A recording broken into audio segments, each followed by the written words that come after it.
يا أيها الذين آمنوا لا تلهكم أموالكم ولا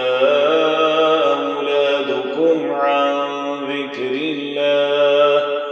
ومن يفعل ذلك فأولئك هم الخاسرون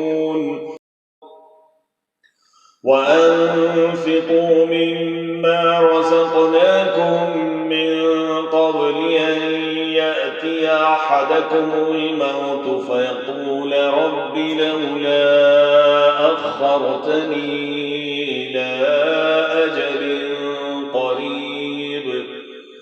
لولا أخرتني إلى أجل قريب فأصدق وأكن من الصالحين ولن يؤخر الله نفسا إذا جاء أجلها والله خبير بما تعملون